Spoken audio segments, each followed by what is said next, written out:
An NBC Nightly News special report. Inside Ukraine with Lester Holt. Good evening from Ukraine, where we are hours away from the dawn of a new day here in the western city of Lviv, almost 2 weeks since the Russian invasion began. Tonight, Russia continues its deadly assault throughout Ukraine. Casualties, both military and civilian, are growing. But Ukraine's president and military continue to mount strong resistance and defiance, echoed today by President Biden, who declared that Vladimir Putin will never take over this country. At the same time, the humanitarian crisis is growing. The UN now says more than 2 million refugees have fled the country, many passing right through where we are today. Also today, President Biden tightened the economic squeeze on Russia, announcing a ban on Russian oil imports. Although that oil accounts for just a small percentage of the U.S. supply, the president warned Americans gas prices will go up even further. We'll spend the hour covering it all. Cal Perry with the stories of those trying to escape and the few but precious things they bring with them. Aaron McLaughlin introduces us to dancers giving up the stage to become battlefield fighters and paramedics. Molly Hunter takes us inside a safe haven for women and children fleeing this war. And historian Michael Beschelos looks at this remarkable moment in history for 3 presidents commanding the world's attention.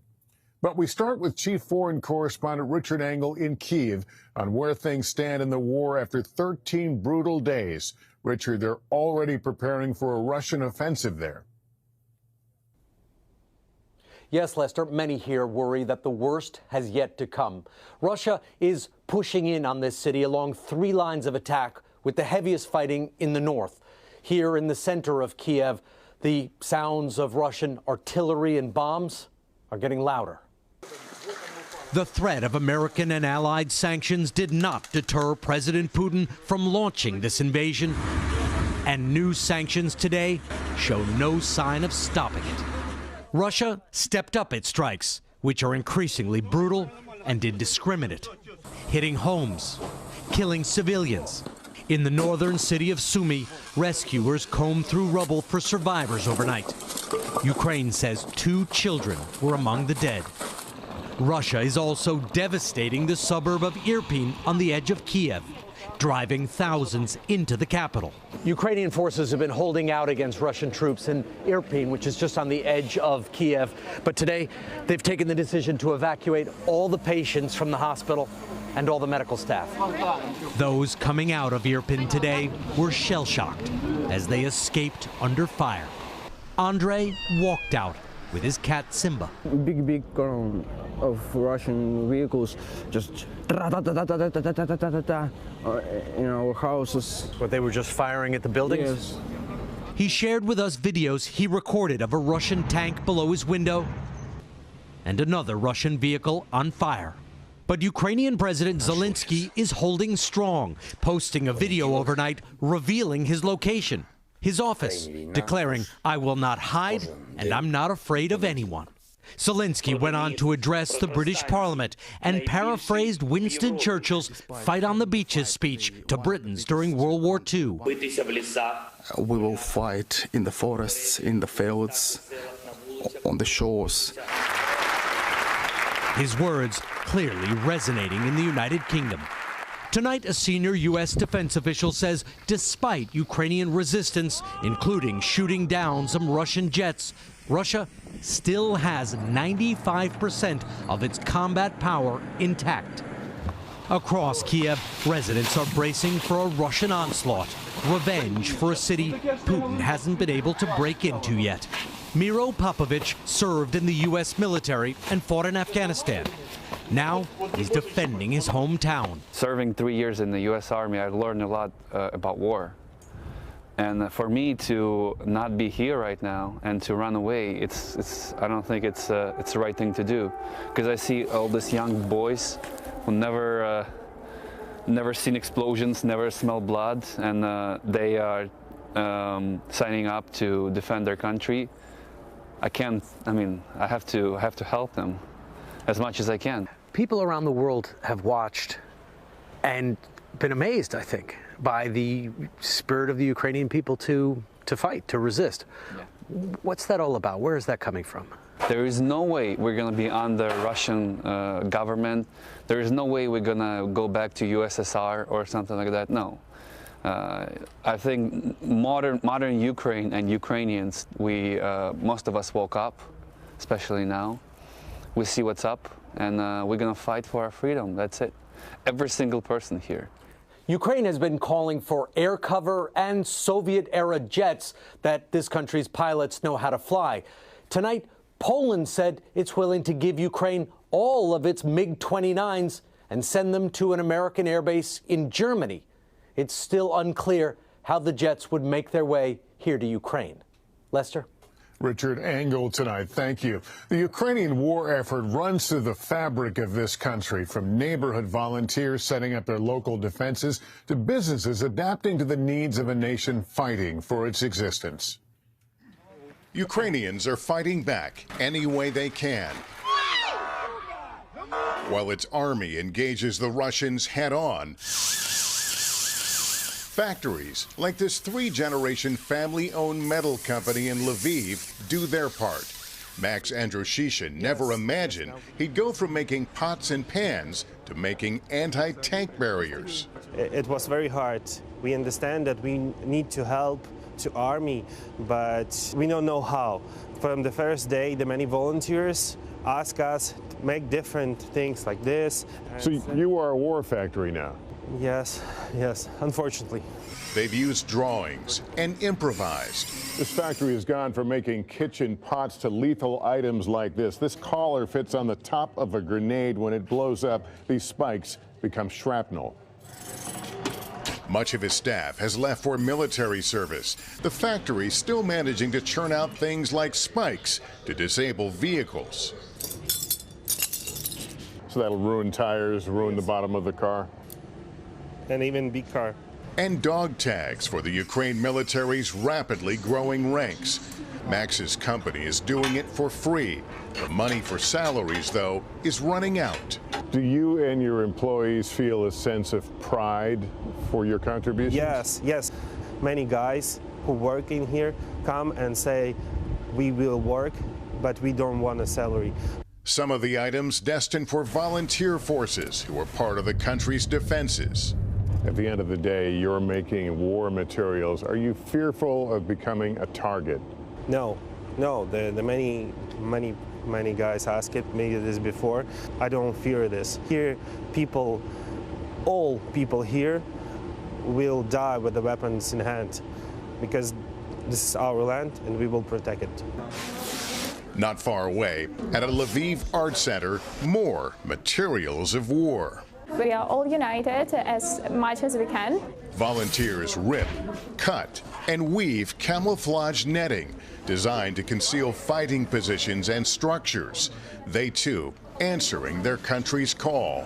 What message does this send to Vladimir Putin?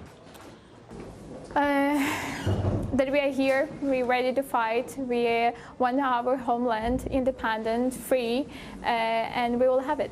Obviously, you're very proud to be Ukrainian. How proud are you to watch all these people come together? Yeah, I'm super proud that everybody is so initiative, cannot stay at home, and they all want to impact, and sometimes we have much less job than people and volunteers for them. Yeah, I'm super proud to be Ukrainian right now, and this is amazing to be here right now. From its rapidly transformed factories to its determined population, the fabric of this embattled country remains strong. Also joining the war effort, some known for their poise and grace, but now ballet dancers who have perfected their art on the stages of the capital city, Kyiv, are instead carrying rifles and even working as paramedics on the front lines of this war. Aaron McLaughlin now with their story tonight. They're the Butterflies of Kyiv, performing for the final time in France. Back home, their country torn apart by war. Now some of Ukraine's premier ballet dancers have swapped their tutus and slippers for guns and fatigues, putting their life's work on hold to defend their country. Of course I'm scared, says artist Alexei Potyomkin. I'm not a military person, but I couldn't just sit on the sidelines and observe. Just days ago, Alexei was a principal dancer in his prime, now a military paramedic. His life as an artist, a distant memory. I don't even think about ballet anymore, he says. I had 2 premieres coming before the war. Now it seems like another life, which never existed. Dancer Lesia Vorotnyuk says art has prepared her for war. Ballet teaches you to have a strong spirit, she says. In 2019, Lesia says her husband died fighting on the front lines in eastern Ukraine. She says she's armed herself to protect her son and country. I love to perform on stage, to travel, to come back to ballet, she says. But the most important thing now is for the war to end with our victory. Across Ukraine, opera houses and theaters are closed to focus on winning Putin's war. Now it's not time for performance on a stage. Now we have performance on our street. We have blood, we have bombing. The last time Alexander Omelshenko danced, it was the night before the war began. Now he's building anti-tank hedgehogs. Each day that goes by falling further out of shape.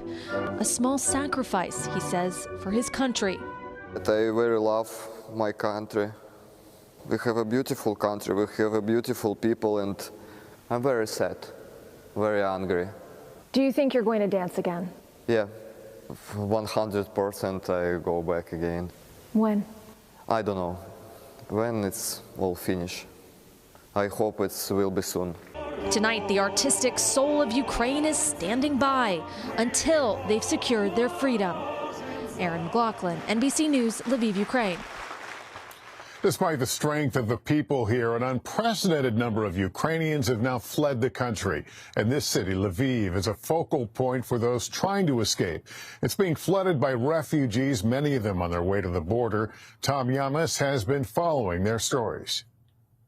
Tonight, 2 million refugees have escaped Ukraine. Half of them are children. And so many still trapped in the east, in crippled cities like Mariupol. Why shouldn't I cry, she says. I'm so sad about the people, the city, the children. At refugee camps, life may be safer, but it's still agonizing. Anya is 8 months pregnant, traveling with her daughter. Her husband stayed back to fight. You don't need to speak Ukrainian to understand her pain. She says, I'm broken. Extraordinary situation. Right. And in Lviv, the mayor told me today his city is housing more than 200,000 refugees. It is new reality. It's in my home stay refugees. In your home, there's refugees staying? Yes. But he's frustrated, saying they're reaching a breaking point and need more help. International organization in this moment must be in Lviv, not in Poland, not in different countries, in Lviv. No tomorrow, immediately, we need immediately. Lviv, known as Ukraine's capital of culture, is now the capital of refugees. Schools, theaters, even gyms are all converting into shelters. This is your business, this is your livelihood, how you make money. How long will you keep this gym closed, housing your fellow countrymen? As long as the refugees keep coming, until the war is over, until we win. 25-year-old Alyona Yevtushenko and others are now calling this aerobic studio home. She fled from Kyiv.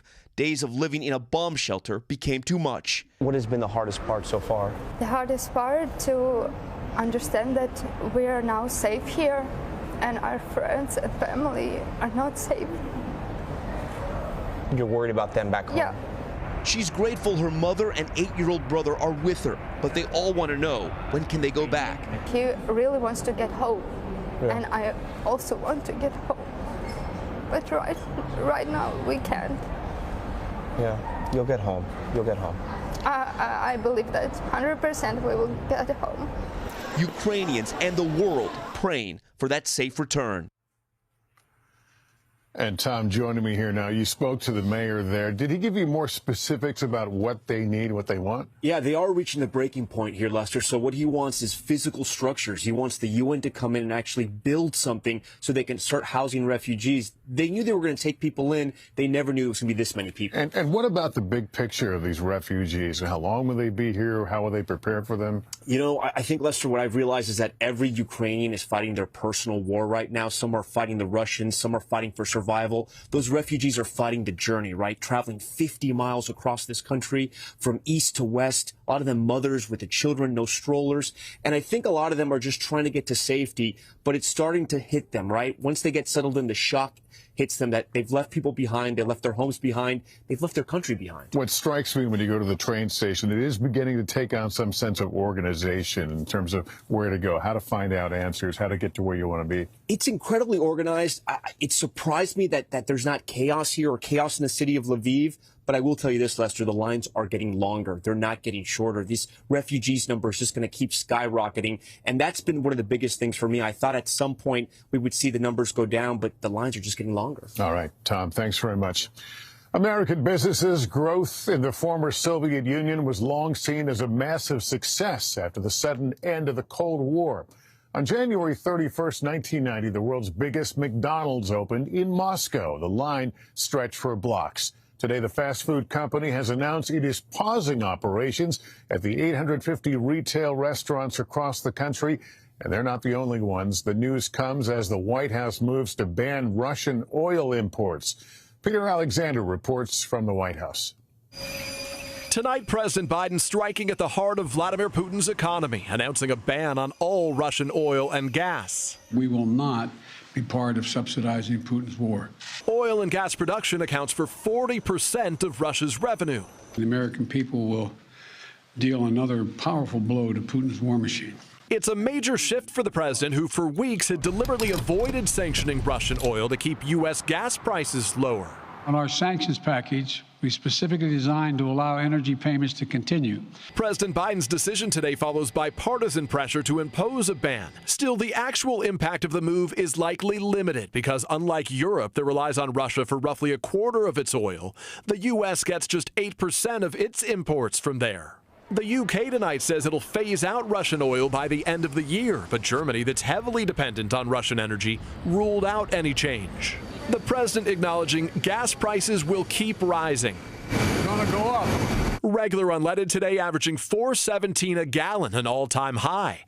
I'm going to do everything I can to minimize Putin's price hike here at home. But Republicans tonight are blasting the president for not ramping up U.S. oil production. We're seeing the product of a flawed energy policy. We've seen huge spike in prices even before the invasion of Ukraine.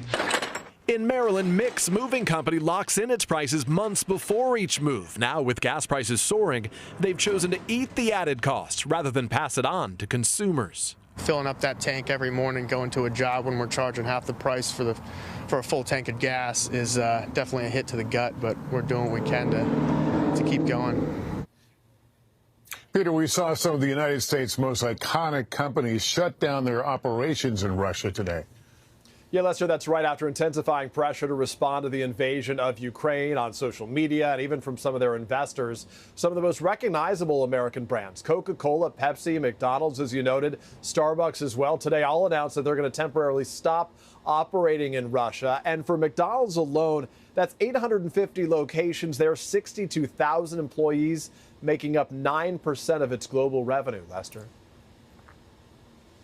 And Peter, Richard Engel mentioned that Poland says it will be sending MiG fighters to an American military base. Is the Pentagon prepared to do anything with them? Yeah, Lester, this story's evolving even at this hour right now. Poland's announcement tonight caught U.S. officials completely off guard. The Pentagon and State Department say they were not consulted first. There had been no discussion about the jets ever crossing into U.S. hands. The U.S.'s position was in support of Poland, sending them directly to Ukraine. Tonight, officials here say they have serious concerns about Poland's proposal and say it is not workable. Lester? All right, Peter, thank you. In just days, Ukraine went from a peaceful country to one overrun by mortar explosions and missile attacks. So many people come here to Lviv on their way to some unknown final destination, and they often pass through the bustling train station. Our Molly Hunter takes us inside a place of relative calm where mothers can find a small amount of peace with their children. Lester, that's right. You have been to that train station, spent time at that train station. Well, around the back, up from the tracks, upstairs, there's a room that is a lifeline for young mothers. It'll break your heart and give you some hope. Leaving home like this is traumatic. No one chooses this for their children. Millions making their way west to Lviv's central train station. Arriving in Lviv's central train station is chaotic. It's confusing. But there's a group of volunteers right over here separating out mothers and the youngest children, infants, taking them inside upstairs to a warm room. There's food. It's essentially a sanctuary on their very long journey. Up the stairs, it's just mothers and the youngest children. 5-year-old Miroslava and mother Natalia left Zaporizhia.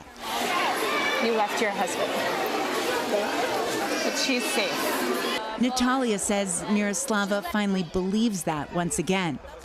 Olga and 9-year-old Sonia left Kharkiv as the bombing intensified. Russian airstrikes every minute, she says, the circle getting smaller and smaller around their house. But here, there's still smiles and plenty of hugs to go around.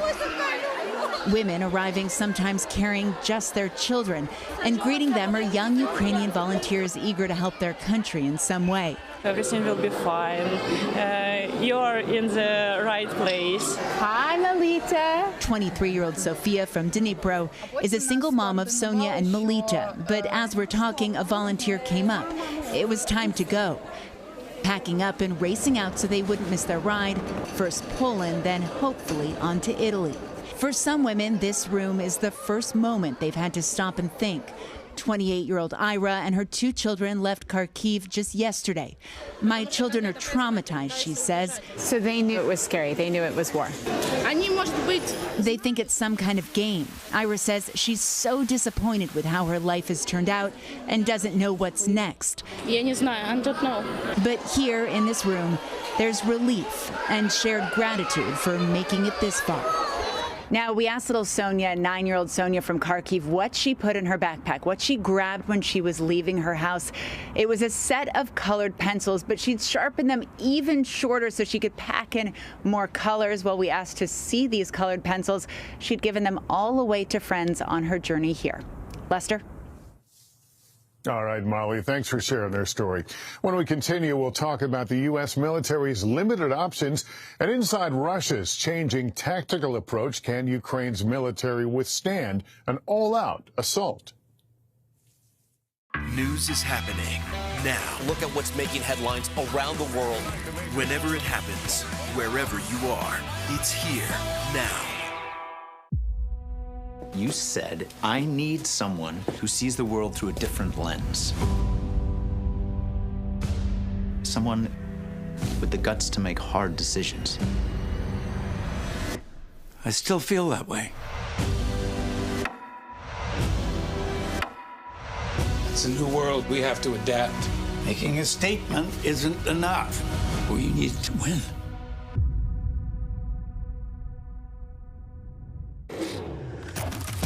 Five, 4, 3, 2, 1. Let's go.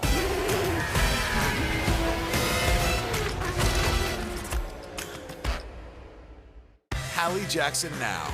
Weekdays at 5 on NBC News Now. I lost so much in war. I lost my parents and my fiance. Did you ever think all that would lead you here? I thought you were dead. Transplant, Sundays on NBC. NBC News, streaming free now. You said, I need someone who sees the world through a different lens. Someone with the guts to make hard decisions. I still feel that way. It's a new world. We have to adapt. Making a statement isn't enough. We need to win.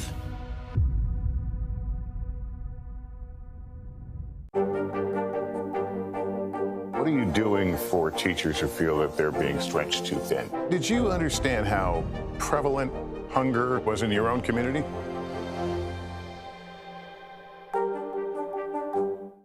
Top Story with Tom Llamas is your news playlist on NBC News Now. And now, you can listen to it as a podcast. Available anytime and anywhere. Now Tonight with Joshua Johnson. Streaming weeknights at 8 on NBC News Now. Top Story with Tom Llamas, weeknights at 7 on NBC News Now. Wake up for Premier League mornings on NBC USA and streaming on Peacock. Catch all the incredible action. You better believe it. Premier League mornings on NBC USA and streaming on Peacock. News is happening now. Look at what's making headlines around the world. We're coming on the air with breaking news. This is a significant moment. Whenever it happens, wherever you are. NBC News, streaming free now. Top Story with Tom Llamas, weeknights at 7 on NBC News Now. Almost 2 weeks into Russia's invasion of Ukraine, a crucial assessment today from the top American intelligence officials on Russia and Ukraine. The Director of National Intelligence briefing Congress on the state of the war, saying Vladimir Putin will likely not be deterred by his military and economic losses. Andrea Mitchell is following this. Andrea, what is the thinking on Putin's next move? Well, that's the big question, Lester. The intelligence officials say Vladimir Putin sees his war against Ukraine as one he cannot afford to lose, even though he may have already lost as many as 4,000 Russian troops and sees his economy in freefall, the ruble now worth less than a penny. And tonight, this ominous warning. Russian forces are at the very least operating with reckless disregard for the safety of non-combatants, as Russian units launch artillery and airstrikes into urban areas as they have done in cities across Ukraine. I think Putin is angry and frustrated right now. He's likely to double down and try to grind down the Ukrainian military with no regard for civilian casualties. But the officials report that because of the fierce Ukrainian resistance, Putin may have to abandon his plan to take all of Ukraine and will not be able to hold Ukrainian territory and install a puppet government as he'd planned. Lester? Andrea, what about Putin's nuclear threat? How serious was that? Well, it turns out that it was not as serious as some may have thought. They say that his nuclear threat was highly unusual, in fact. The first such nuclear alert announcement they'd seen from the Russians since the 1960s. But in other words, since the Cuban Missile Crisis. But the Director of National Intelligence said they have not seen unusual movements by Russia's nuclear forces, so that is reassuring. And she emphasized that their top priority is always defending the U.S. homeland. So they are still closely monitoring, always closely monitoring Putin's long-range missiles, the ones that can reach us. That's because they say with tensions this high, there's always the risk of miscalculation. To reduce that risk, the U.S. has not raised its threat level in response. Lester? Andrea Mitchell, thank you. As we've heard, U.S. officials believe Vladimir Putin and his forces did not anticipate the stubborn, widespread resistance to the assault on Ukraine. And while Ukraine continues to hold key cities, Russian forces continue to advance on multiple fronts. Pentagon correspondent Courtney Kuby has been tracking those movements. Courtney, lay out the map. What is the latest on the Russian military campaign? Well, Lester, Russia continues their military campaign on three main advances, two of which are currently stalled. In the north, Putin is still trying to take the capital city of Kyiv, but his efforts from the northeast and the northwest of the city are both hampered by a strong Ukrainian resistance and persistent logistical issues, according to a senior defense official. So the Russian military is struggling to get food and fuel to their troops right now. So today, Russia opened a third line of assault on the city, advancing from Sumy. They're now about 60 kilometers outside Kyiv along that axis, with the goal of encircling and isolating the city as they simultaneously pound it with both missile and artillery strikes. Now, in the east, Russia has struggled to take Kharkiv, it's Ukraine's second largest city, as the Ukrainian military has mounted a really powerful defense and delaying the Russian advance to the Dnipro River, which would ultimately cut off the southeastern half of the country. But the south is a different story, Lester. The Russian military is making advances there, where their troops have moved northeast out of Crimea, now surrounding Mariupol, as other Russian troops are moving northwest to Mykolaiv. Now, a senior defense official says that Russia is likely to focus on the strategic port city of Odessa soon, with ground forces in the south that could link up with an amphibious assault force from the Black Sea to ultimately surround that city. Now, a U.S. assessment is Russia could be trying to create a land bridge along the entire southern coast, stretching from Donetsk all the way to Odessa. You can see that if Russia is successful along these three lines of advance, they would effectively have cut off the entire eastern half of Ukraine and have it surrounded, Lester. All right, Courtney, thank you for laying that out for us. I want to turn now to some of our guests as we continue to discuss what's happened here. We're joined by two men who know Russia well. Michael McFaul is a former U.S. ambassador to Russia and an NBC News analyst, and Leon Panetta, former defense secretary and CIA director. Good to have you both with us. Great to be with you, Lester. Good to be with you. And Secretary Panetta, if I could begin with you first, and this idea of the transfer of Polish planes that have apparently they're willing to send to a U.S. base, does that seem like a workable plan? I think that it does give the opportunity to the Ukrainian pilots to have some additional fighter planes to be able to use with regards to trying to protect their airspace and try to control it as best as possible. So the M29s, providing those from Poland to the Ukrainians, I think could very well give the Ukrainians the capability to develop their own no-fly zone if they want to do it. Ambassador McFaul, I want to help you get inside Putin's head here and understand what he considers, the U.S. and the resolve of the allies in general.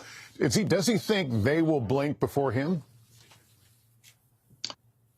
Well, he thinks he's going to continue his military operation until he achieves his two objectives. One is to destroy the Ukrainian army and military. He said that very explicitly before launching this war. And that's why those MiGs that you were just talking about for President Zelensky are so important. And number two, he says he's going to continue until he achieves what he calls denazification, Lester. And by that, he means regime change. He means killing President Zelensky, eliminating his government, all the governors that report to him, including where you are right now. That is his objective. And I think we need to be honest. The Ukrainians have fought valiantly, heroically, but we're only in week 2 of this operation. He still has the majority of his armed forces available to him. And my tragic prediction is that he is going to keep going until he tries to achieve that objective. And Secretary Panetta, U.S. intelligence agencies said today they concluded Russia does not want to engage directly with the U.S. military. So what are Putin's options right now, in your view? How far will he go in this war? Well, Putin is a bully, and bullies don't do well when they're cornered. And that's the concern. I think the intelligence officials said that Putin would double down. And I think he will. He'll double down, and he'll try to achieve the goals that they were after. But he also recognizes that he's been stalled. Russia is hurting. Their offensive is hurting.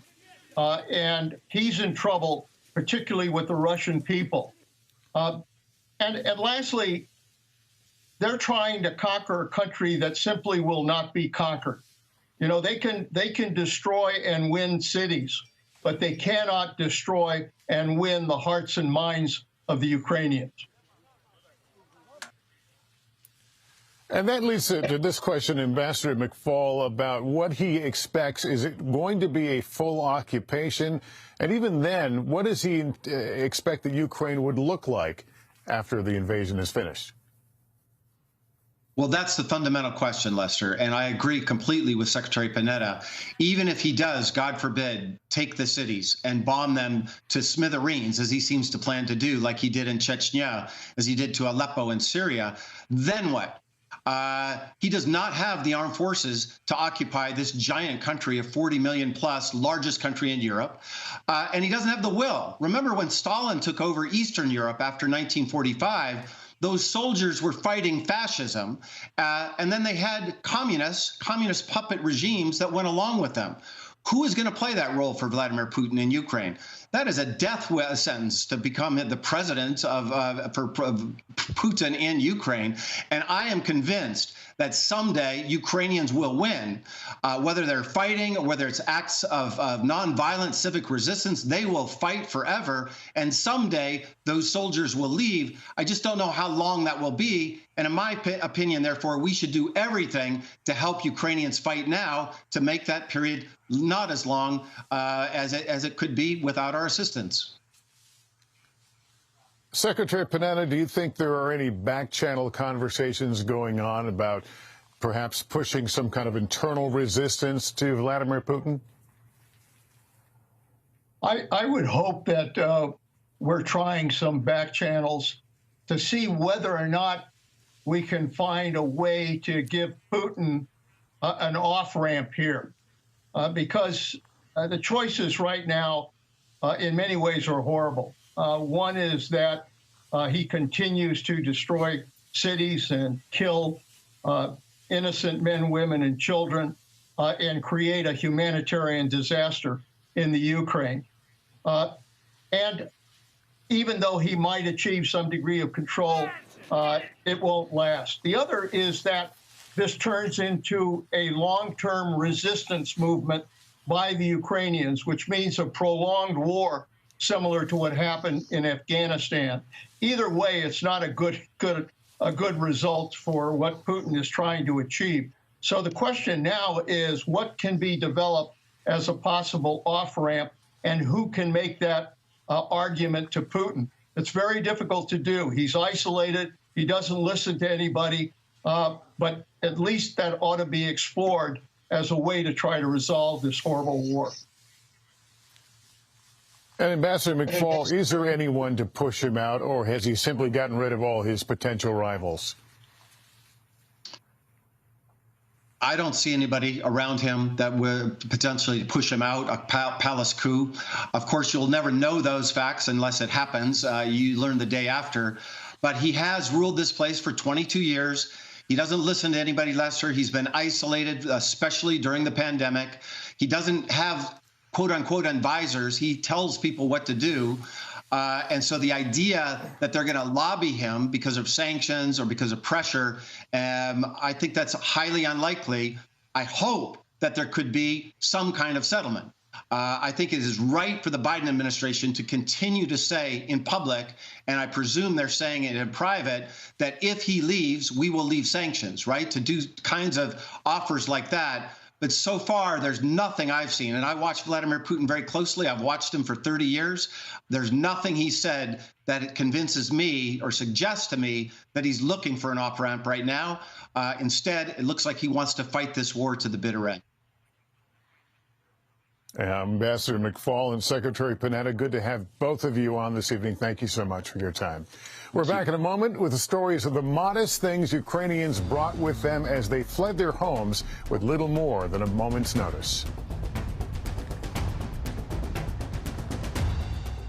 Still to come on the Channel 2 News. Well, the waters are certainly receding now. Still too close to call. Lester Holt reporting from Ground Zero, as it's being referred to. It is, in fact, a taste of freedom. The Haitian people know a little something about resiliency. What's the biggest risk right now? Some of the troops who have been proud. I want to welcome you to the first presidential debate. In fact, we've been told we can't go any farther. You with some resilient folks. Let me get a hint.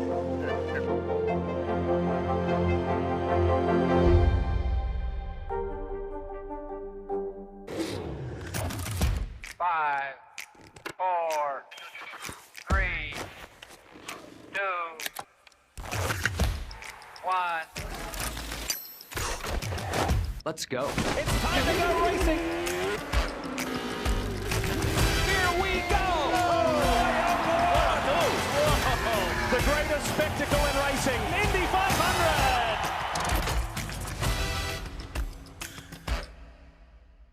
Hallie Jackson Now. Weekdays at 5 on NBC News Now. There's no better place for fun with friends. Quality time with your little golf buddy. Or an afternoon alone together. With the Golf Now app, family and friends are just a tap away. Just pick your course, pay from your phone, get out and enjoy. Golf Now. Download the app and go play. News is happening now. Look at what's making headlines around the world. We're coming on the air with breaking news. This is a significant moment. Whenever it happens, wherever you are. NBC News, streaming free now. Now Tonight with Joshua Johnson, streaming weeknights at 8 on NBC News Now. Hallie Jackson Now, weekdays at 5 on NBC News Now. The people we meet fleeing day in and day out have to make excruciating choices on a moment's notice. Not just whether to stay or go, but what to bring and what to leave behind. Our Cal Perry now on the things they carried. Lester, for the millions of people fleeing violence in the East, it happened in an instant, that decision that they had to leave their homes. And most of them could only carry with them one bag. And so we wanted to find out from people what it is they chose to take with them as they fled the violence. It begins with the obvious: roller bags and suitcases, backpacks and grocery bags, and pets. So many pets. The city of Lviv is becoming a story of what people carried. A city of 700,000 has now become a city of close to 1 million. But in this small theater, now a makeshift shelter, two families share with us what they brought with them. So it wasn't safe to stay there.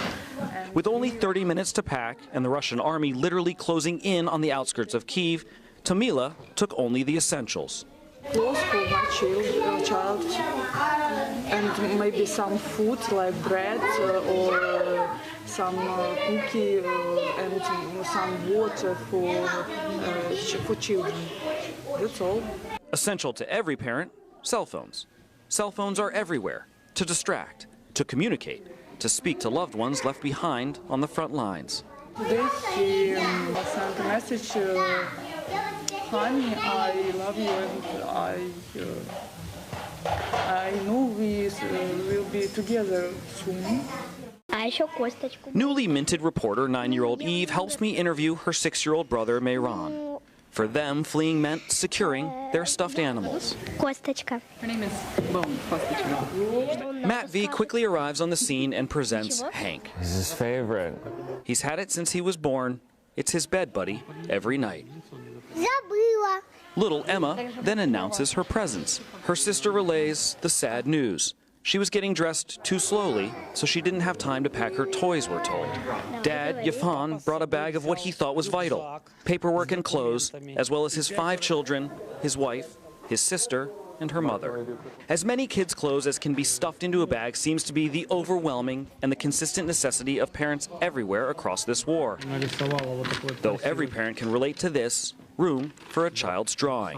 The heaviest things, the emotional baggage, comes no matter what is physically carried. Uncle Nikolai tells us it's fear, it's stress, and uncertainty that he carries, but he finishes with hope. A hope that he says one day they'll all be able to return home. Cal Perry, NBC News, Lviv, Ukraine. In the United States, this war is heading home for Americans of Ukrainian descent. There are about 1 million of them, and tonight many are trying to help relatives here in Ukraine escape. Gabe Gutierrez now with some of their stories. When his cousin's family sent him this video from their apartment in northeast Ukraine, Andrei Molchanov's life changed. I just immediately went into red alert. He then saw his cousin's 6-year-old daughter Sonia in a cellar, hiding from the chaos. Привет всем. Я вам еще хотела пожелать, чтобы в земле было очень хорошо. They needed an escape plan, so for days, Andre, who lives in LA, has been working virtually around the clock to provide logistical support for his relatives turned refugees. I know that I can't stop doing what I'm doing because I can't sleep comfortably unless I'm doing everything I can to help. In New York's Long Island, Voldemort Tokovsky has also been trying to help family members escape since the war broke out. Now his mother and brother don't want to leave. They're making this choice, right? Because they feel like that's their land. This is their life, and they just don't want to give that up, right? They want to fight. Olga Soy is a social media influencer from Chicago who's been visiting her mother in Kyiv when the shelling began. Has this all sunk in yet? Not at all, no. This is a bomb shelter.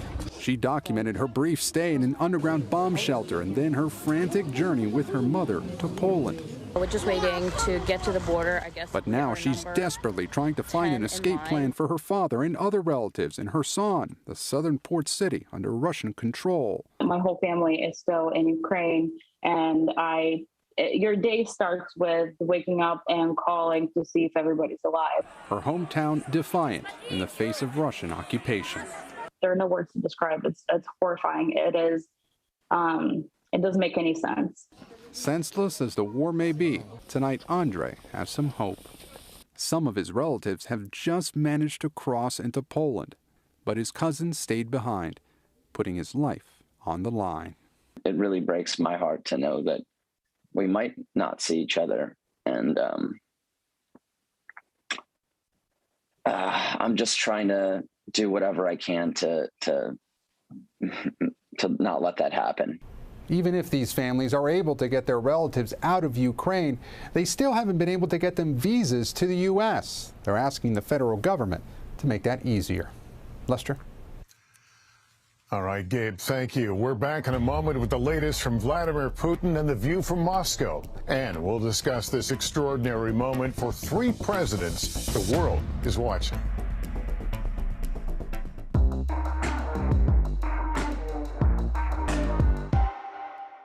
News is more than a headline. It informs, it inspires, and it still matters. To cover it, you have to be in it.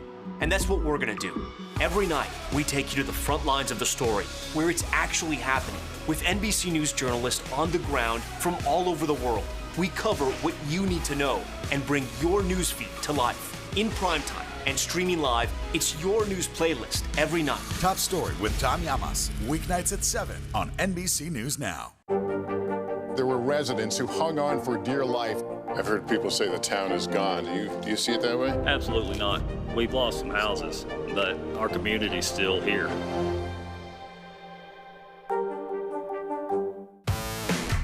There's no better place for fun with friends. Quality time with your little golf buddy. Or an afternoon alone together. With the Golf Now app, family and friends are just a tap away. Just pick your course, pay from your phone, get out and enjoy. Golf Now. Download the app and go play. News is happening now. Look at what's making headlines around the world. Whenever it happens, wherever you are, it's here now. Let's go. This is a critical choke point for this fire.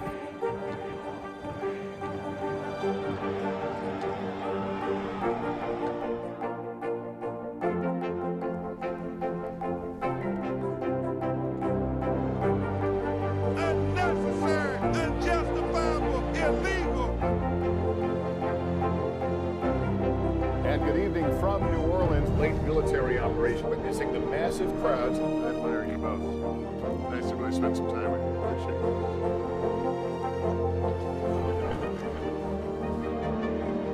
At any moment now.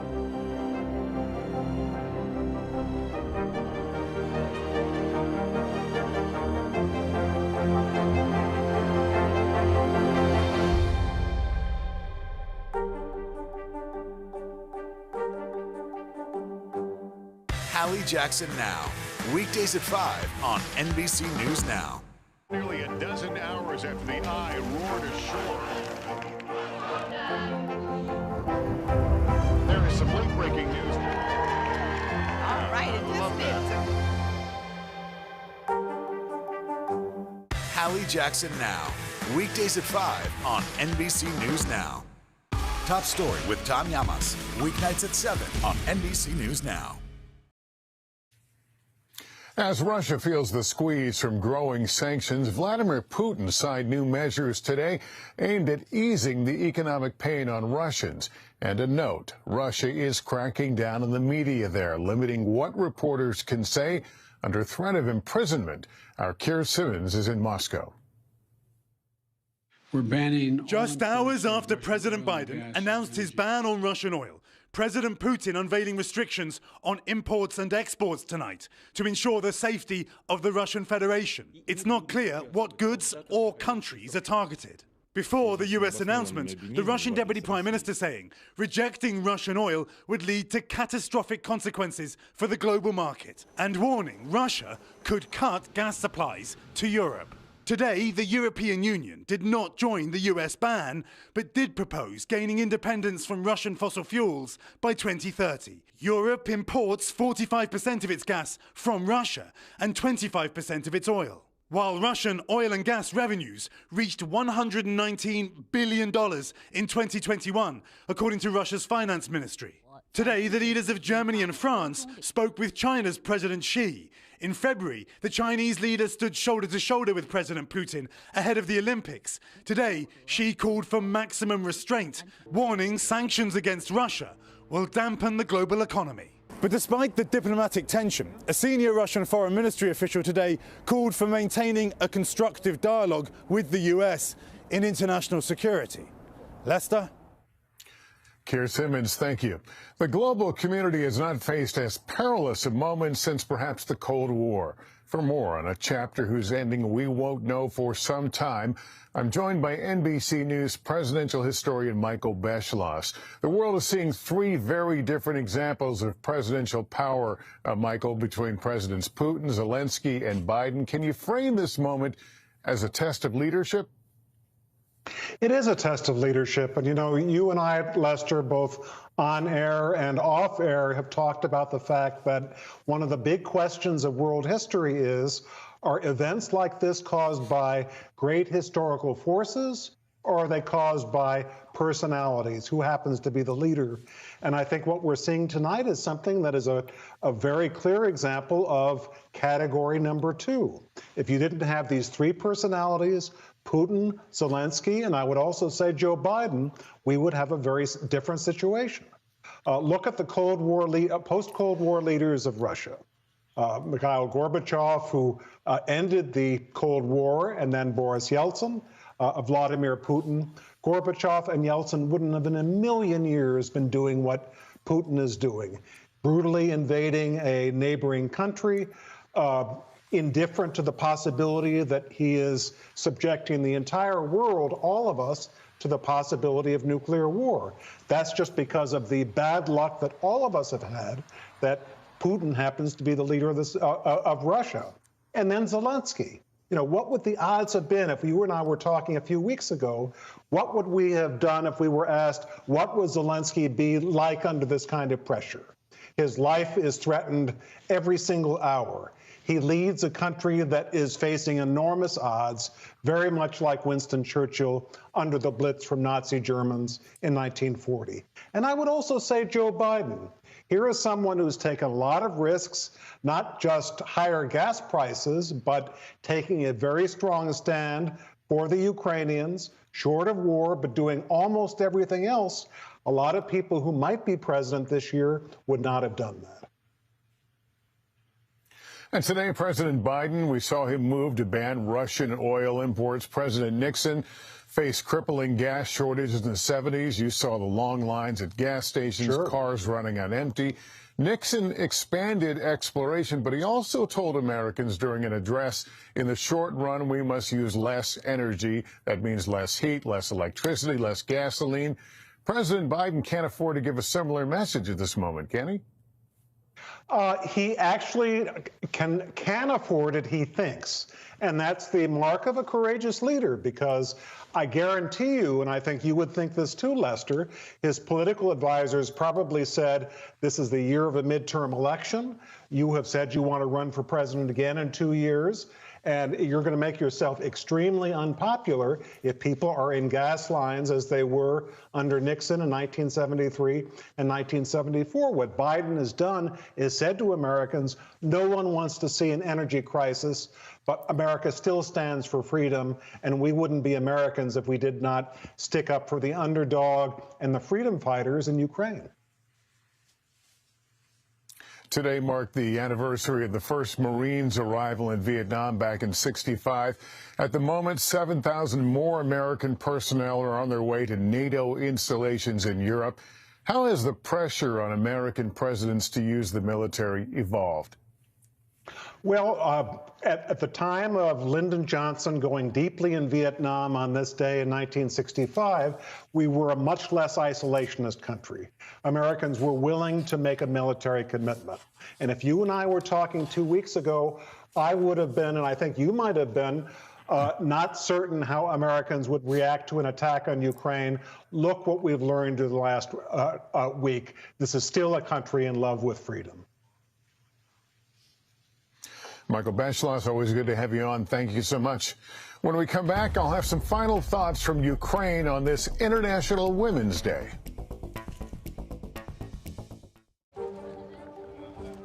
Let's go. This is a critical choke point for this fire.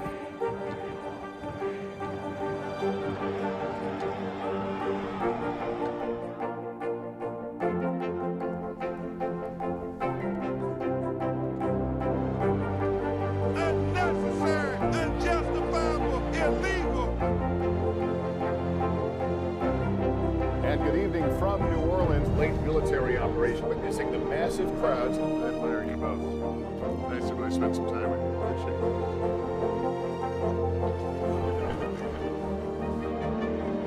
At any moment now.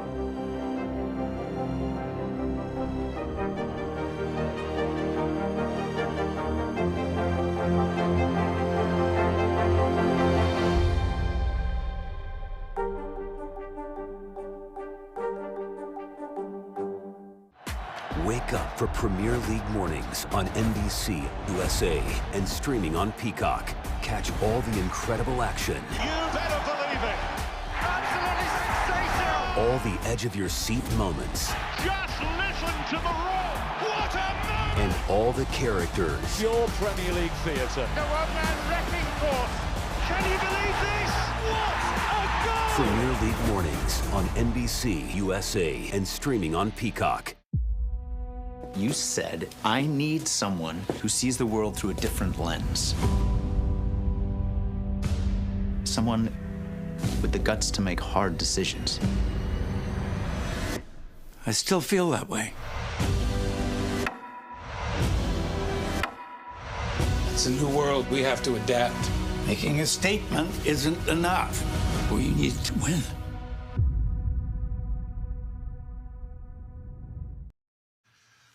Finally tonight on this International Women's Day, we celebrate the achievements of women across the globe. Here in Ukraine, we're witnessing people every day finding a strength and resolve that the moment demands. They've said goodbye to everything.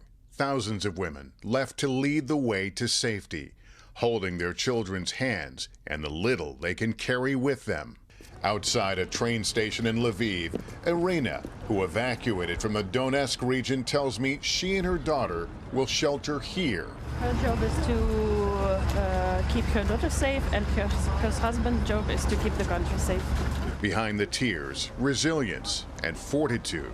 Leah came here from Kharkiv with her twins to escape the fighting, protecting them, telling them the sounds of war were actually just bad weather. She's ready to leave that storm far behind them. We want to get to Poland. I want to go in Kyrgyzstan. The girls, for now, content to play. 22-year-old Sophia is a volunteer. She tells me she is in awe of the women she sees here. A lot of the people I see here are women with children. They have a lot of strength. Can you talk about what they face and how they're dealing with it? They have a lot of, I don't know, woman power to to have the children and go away to nowhere. And on this International Women's Day, firefighters in Romania handed out tulips to women as they crossed the border, a promise of spring and new beginnings. That's our nightly news special report for this Tuesday. Thank you, everyone, for watching. I'm Lester Holt. Please take care of yourself and each other. Good night.